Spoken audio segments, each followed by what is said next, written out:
నమస్తే.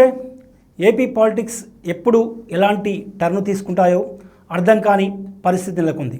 ఇప్పటికే జగన్ ప్రతిపాదించిన కొత్త రాజధాని మావిగన్పై ఇటు ప్రజల్లో అటు రాజకీయ వర్గాల్లో తీవ్ర చర్చానీయాంశంగా మారింది. ఇక తాజాగా కడప జిల్లా జమ్మలమడుగు సున్నప్రాయిపల్లిలో కడప స్టీల్ ఫ్యాక్టరీ ఇప్పుడు వైసీపీ టీడీపీ నేతల మధ్య క్రెడిట్ వార్ చోటు చేసుకుంది. సోషల్ మీడియాలో ఇటు కూటమి నేతలు అటు వైసీపీ సోషల్ మీడియా సంబంధించిన వాళ్ళు తీవ్ర స్థాయిలో పోస్టులు పెట్టుకుంటున్నటువంటి పరిస్థితి. క్రెడిట్ తమదంటే తమదేనన్న భావనలో ఇరు పార్టీలు ఉన్నాయి. అసలు కడప స్టీల్ ఫ్యాక్టరీ విషయంలో ఏం జరిగింది? నిన్న చంద్రబాబు కడప స్టీల్ ఫ్యాక్టరీ సంబంధించి శంకుస్థాపన చేశారు. 2028లో తామే కడప స్టీల్ ఫ్యాక్టరీలో ఉత్పత్తి ప్రారంభిస్తానని కూడా ఆ సభావేదిక నుంచి ఏపీ సీఎం చంద్రబాబు ప్రకటించారు. నిన్న సున్నప్రాయిపల్లిలో ఏర్పాటు చేసినటువంటి ఆ కార్యక్రమంలో స్టీల్ ఫ్యాక్టరీ నిర్మాణం చేసినటువంటి జేఎస్డబ్ల్యూ యాజమాన్యం, దాని ఎండి చైర్మన్ అయినటువంటి సజ్జన్ జిందాల్ కూడా అక్కడ పాల్గొనడం జరిగింది. ఇక అదే సభా వేదికపై తీవ్ర స్థాయిలో వైసీపీపై చంద్రబాబు విమర్శలు గుప్పించినటువంటి పరిస్థితి. ఎందుకంటే వైసీపీ హయాంలో కడప స్టీల్ ఫ్యాక్టరీకి సంబంధించి పనులు ప్రారంభమైనప్పటికీ ఇప్పటికి కూడా పూర్తి కాలేదన్నది చంద్రబాబు నిన్న చేసినటువంటి విమర్శలు. ఆయన చేసినటువంటి విమర్శలు ఒక్కసారి కనుక చూసుకుంటే వైసీపీ ప్రభుత్వంలో కేవలం శంకుస్థాపనలతోనే సరిపెట్టి ప్రజలను మభ్యపెడితే తాము పనులను మొదలుపెట్టి రాయలసీమ స్టీల్ ప్లాంట్కు వాస్తవ రూపం ఇస్తున్నామన్నది చంద్రబాబు మాటల్లో చాలా స్పష్టంగా అర్థమైంది. 2028 నాటికి కడప స్టీల్ ప్లాంట్లో ఉత్పత్తి ప్రారంభిస్తామని ఆయన ఘంటాపదంగా చెబుతున్నటువంటి నేపథ్యం కనిపిస్తుంది.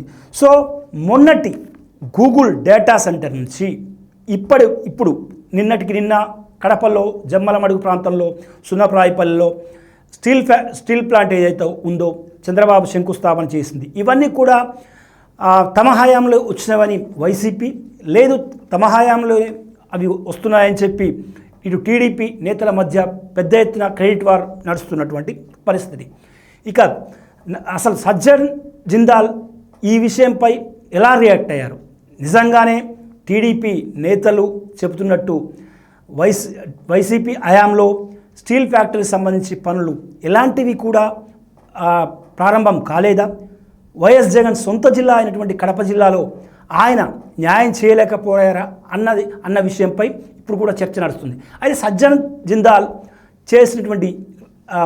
చేసినటువంటి కామెంట్స్ ఏంటి?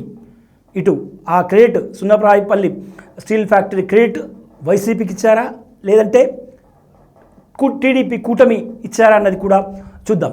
ఎందుకంటే గతంలో వైసీపీ హయాంలో వచ్చినటువంటి సంస్థలు కావచ్చు, ఇండస్ట్రియల్ సంస్థలు కావచ్చు, అదేవిధంగా సాఫ్ట్వేర్ సంస్థలు కావచ్చు, ఇవన్నీ కూడా తమ హయాంలో ప్రారంభించాము, తమ హయాంలో శంకుస్థాపన చేశారు, వీళ్ళు కేవలం రిబ్బన్ కటింగ్ చేసి టీడీపీ నేతలు తమ హయాంలో వచ్చినట్టు చెప్పుకుంటున్నారని చెప్పి కూడా ఇటు వైసీపీ నేతలు బాహాటంగానే విమర్శిస్తున్నటువంటి పరిస్థితి. మరోవైపు టీడీపీ నేతలు మాత్రం వైసీపీ హయాంలో ఒక్క ఇటుక కూడా పేర్చలేదు, అసలు ఎలాంటి పనులు జరగలేదని కూడా వాళ్ళు చెబుతున్నటువంటి పరిస్థితి.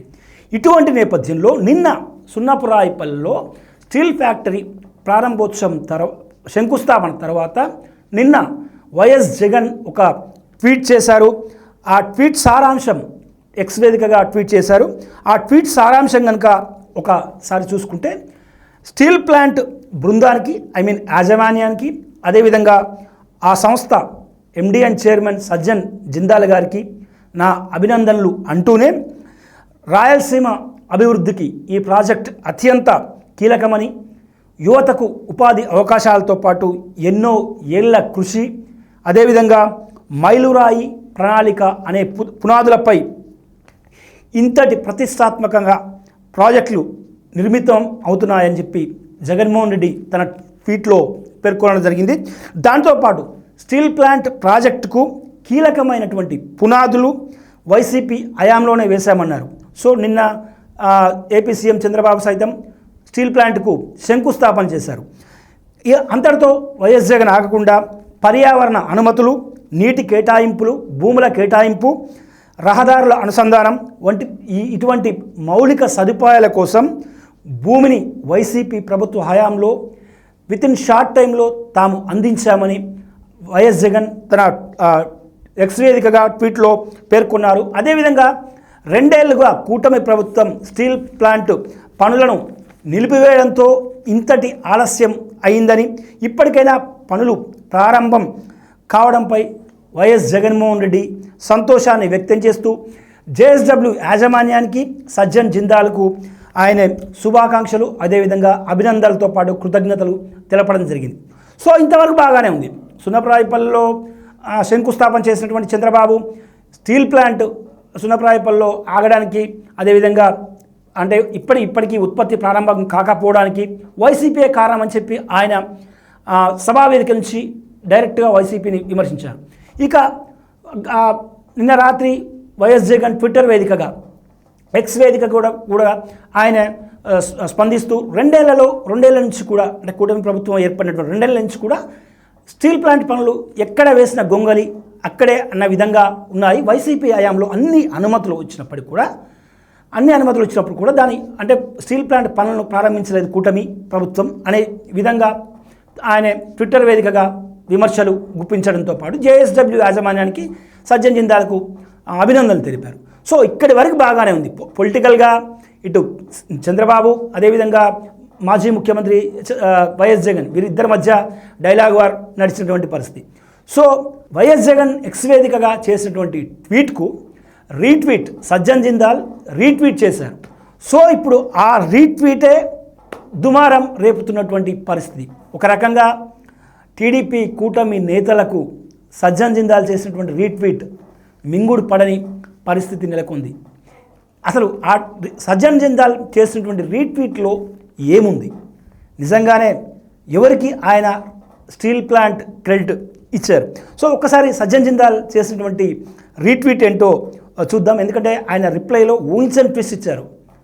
నిన్నటి శంకుస్థాపన కార్యక్రమంలో పాల్గొన్నటువంటి సజ్జన్ జిందాల్ వైఎస్ జగన్ చేసినటువంటి ట్వీట్కు రీట్వీట్ విషయంలో ఊహించని ట్విస్ట్ ఇవ్వడం జరిగింది. ఇది ఒక రకంగా వైఎస్ఆర్సీపీకి అతిపెద్ద బూస్టప్గా చెప్పుకోవచ్చు. ఇక ఆయన చేసినటువంటి ట్వీట్ కనుక రీట్వీట్ కనుక ఒకసారి గమనిస్తే, మీ శుభాకాంక్షలకు ధన్యవాదాలు జగన్ గారు. మీ ప్రభుత్వ హయాంలో వేగంగా మౌలిక సదుపాయాలు, రహదారుల నిర్మాణం, ఇతర అంశాలకు సంబంధించి వేగంగా అనుమతులు లభించిన తర్వాత ప్రారంభ అనుమతుల నుంచి నేటి ఈ ప్రారంభోత్సవం అంటే నిన్న శంకుస్థాపన కార్యక్రమం వరకు సాగిన ఈ ప్రయాణంలో నిరంతర కృషికి నిదర్శనం. ఈ ప్రాంత యువత కుటుంబాల కోసం ఈ ప్రాజెక్టును వేగంగా పూర్తి చేయడానికి కట్టుబడి ఉన్నామంటూ జిందాల్ రీట్వీట్ చేశారు. సో ఇప్పుడు టీడీపీ నేతలకు ఒక రకంగా గొంతులో పచ్చి వెలక్కాయ పడ్డట్లయింది. ఎందుకు అంటే సజ్జన్ జిందాల్ అంటే జేఎస్డబ్ల్యూ యాజమాన్యం ప్రస్తుతం కడపలో సున్నప్రాయపల్లిలో నిర్మించేటువంటి స్టీల్ ఫ్యాక్టరీకి నిర్మాణం చేసేటువంటి కంపెనీ జేఎస్డబ్ల్యూ యాజమాన్యం. జేఎస్డబ్ల్యూ ఆ కంపెనీకి MD and chairman Sajjan Jindal. So Jagan చేసినటువంటి ట్వీట్కు ఆయనకు అభినందనలు తెలుపుతూనే అంటే జగన్కు ధన్యవాదాలు తెలుపుతూనే మీ హయాంలోనే అన్ని అనుమతులు వచ్చాయని కూడా చాలా క్లియర్ కట్గా తన ట్వీట్లో పేర్కొన్నటువంటి సందర్భం చూస్తాం. సో మొత్తం మీద చూసుకుంటే మాత్రం ఇది ఇప్పుడు ఏపీలో హాట్ టాపిక్గా మారినటువంటి పరిస్థితి. ఎందుకంటే వైసీపీ హయాంలో అనుమతులు రాలేదు, అనుమతులు ఇవ్వలేదు, పనులు జరగలేదు అని కూటమి నేతలు చేస్తున్నటువంటి విమర్శలకు ఒక రకంగా సజ్జన్ జిందాలే తన రీట్వీట్ రూపంలో ఫుల్ స్టాప్ పెట్టినట్లయింది. ఆ క్రెడిట్ పూర్తిగా స్టీల్ ప్లాంట్ ఫ్యాక్టరీకి సంబంధించినటువంటి క్రెడిట్ పూర్తిగా వైసీపీ ఖాతాలో చేరినటువంటి పరిస్థితి. సో ఇక్కడికి సంబంధించి 16,350 కోట్ల రూపాయల వ్యయంతో వైసీపీ హయాంలో కడప జిల్లా జమ్మలమడుగు మండలం సున్నప్రాయపల్లిలో స్టీల్ ఫ్యాక్టరీకి సంబంధించి పునాది రాళ్ళు పడ్డాయి. 2028లో జరగబోతుంది. ఇక టీడీపీ క్రెడిట్ చోరికి పాల్పడుతుందని పదే వైసీపీ నేతలు అంటే చేస్తున్నటువంటి విమర్శలు ఏవైతే ఉన్నాయో అవి ఇప్పుడు నిజమని తేలుతుంది. ఎందుకు అంటే గూగుల్ డేటా సెంటర్, మొన్నటి గూగుల్ డేటా సెంటర్ నుంచి ఇప్పుడు కడప స్టీల్ ఫ్యాక్టరీ వరకు కూడా తమ హయాంలోనే అనుమతులు ఇచ్చాము, తమ హయాంలోనే పనులు ప్రారంభించాము. కానీ కూటమిని ప్రభుత్వం వాటిని ఆలస్యం చేస్తుంది. ప్రభుత్వం ఏర్పడి 2 ఏళ్ళు అయినప్పటికీ కూడా వాటిని నిర్మించడంలో తాత్సారం ఆలస్యం చేస్తుందని కూడా చెబుతున్నటువంటి పరిస్థితి. సో మొత్తం మీద ఇప్పటికే మావిగన్ అంశంతో సరికొత్త చర్చ ఏపీలో దారితీసిన నేపథ్యంలో ఇక క్రెడిట్ వారి విషయంలో కూడా వైసీపీ టీడీపీ మధ్య సోషల్ మీడియా మధ్య క్రెడిట్ వార్ తీవ్ర స్థాయిలో జరుగుతున్నటువంటి పరిస్థితి. సో ఓవరాల్గా సజ్జన్ జిందాల్ రీట్వీట్తో ఆ క్రెడిట్ అంతా వైఎస్ జగన్ అకౌంట్లోకి పడినట్లేనని చెప్పి వైసీపీ శ్రేణులు భావిస్తున్నాయి.